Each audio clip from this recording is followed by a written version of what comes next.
Bonjour.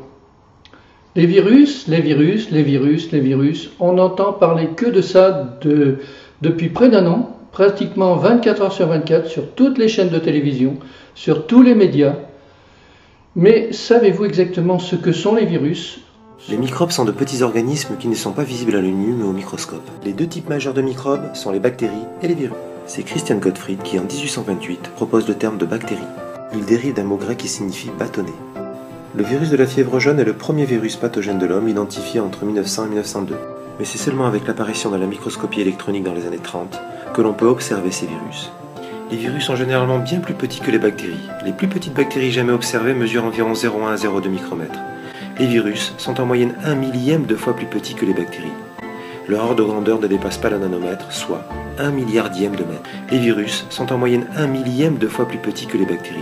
Les bactéries sont des organismes vivants unicellulaires, capables d'assumer seuls les fonctions élémentaires propres aux vivants, comme se reproduire par division cellulaire, se déplacer.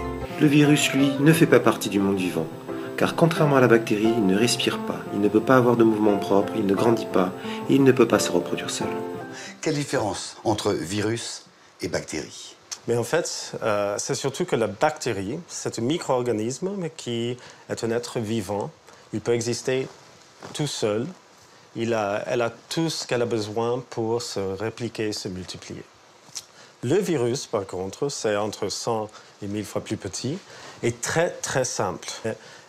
Tout seul, le virus ne peut pas se multiplier. Tout seul, le virus ne peut pas se multiplier. Merci Marco Bigliuzzi d'avoir été notre invité. On a bien compris avec vous que les virus, c'est encore un grand mystère pour la science. Les virus, c'est encore un grand mystère pour la science. Ce que vous avez sous les yeux n'est pas une mosaïque antique. Sous vos yeux, c'est l'un des grands mystères de la biologie. Chacune de ces petites billes est un virus observé au microscope électronique. Dépourvu de métabolisme, il semble plus proche de la matière inerte. Rappelons-le, le virus n'est pas un matériel vivant. Ça, c'est très important. C'est pas une bactérie. Un virus, c'est un assemblage de protéines et c'est tout. Inerte. Inerte. Avec un bout d'ADN, c'est incapable de se défendre tout seul. Voilà, j'espère que vous avez bien compris. Les virus ne sont pas des êtres vivants. Ils ne peuvent donc pas être la cause des maladies.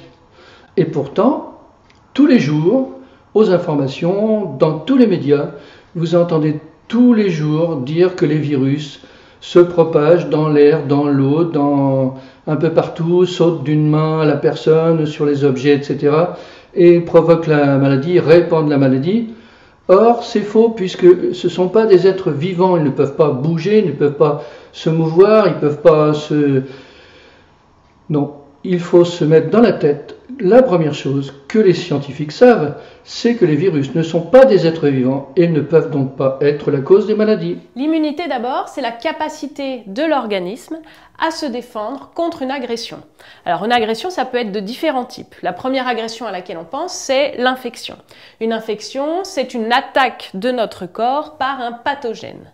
Un pathogène, c'est un micro-organisme en général, donc un organisme de toute petite taille, microscopique, capable d'infecter le corps et donc de provoquer une maladie. Ça peut être des bactéries, ça peut être des virus. Et non, ce n'est pas possible puisqu'ils ce sont des virus et qu'ils ne sont pas des êtres vivants. D'ailleurs, si c'était des êtres vivants, il serait très facile de les détruire. C'est ce qu'on fait pour les bactéries, on fait des antibiotiques, c'est-à-dire un poison en fonction d'un être vivant. Mais là, c'est pas possible puisque ce ne sont pas des êtres vivants. D'autre part, s'ils étaient vivants et dangereux, on en ferait aussi des armes de destruction massive. On utilise toujours tous les procédés les plus destructeurs pour faire des armes de destruction massive. Donc des armes nucléaires, des armes bactériologiques, oui, des armes chimiques. Mais des armes virales, on n'en connaît pas. Bien sûr, puisque les virus ne sont pas vivants.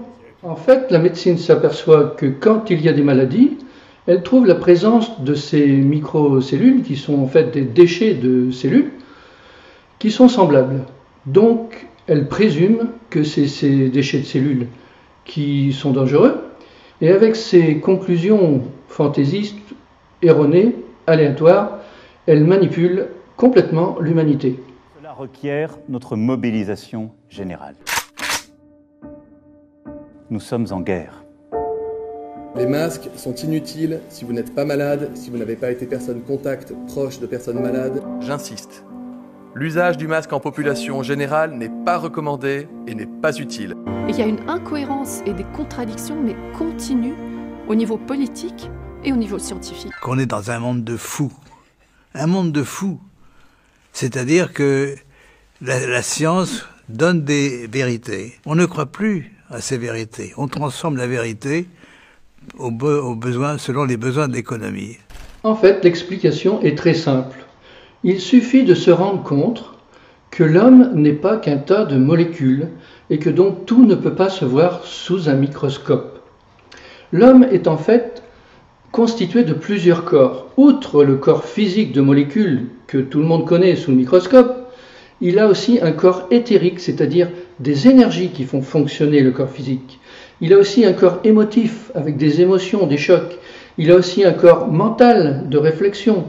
Il a aussi un corps causal de programme, un corps spirituel pour la spiritualité. Et tous ces corps sont imbriqués les uns dans les autres. Mais ils sont de différentes fréquences et donc pas perceptibles par un microscope. On peut les percevoir par clair ressenti. C'est ce que j'explique dans une vidéo parce qu'on le fait couramment en curothérapie et vous pouvez le faire, vous pouvez l'apprendre.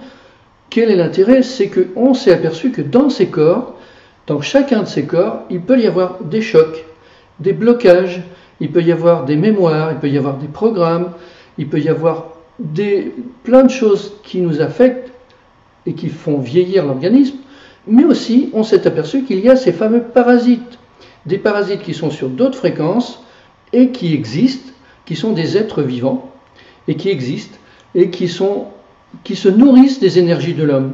Et en fait, ce que l'on voit au microscope, il s'agit un peu de leur signature.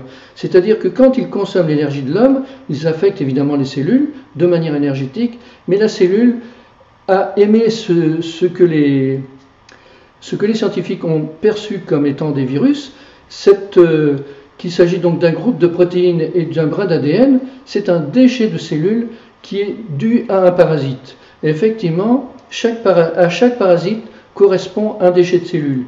Donc ce parasite s'installe, se multiplie. La multiplication de ces petits, entre parenthèses, elle, effectivement, peut être transmise par l'eau, par le contact, par l'air, voire par d'autres moyens. Mais il s'agit bien des petits de ces parasites.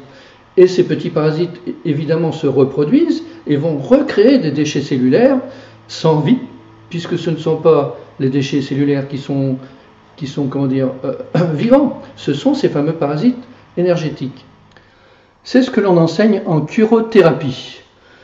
Le manuel principal est celui-là, dans lequel la plupart des parasites qui sont à l'origine des maladies sont décrits de toutes les manières. Donc voilà quelques images, puisqu'on aime bien les images.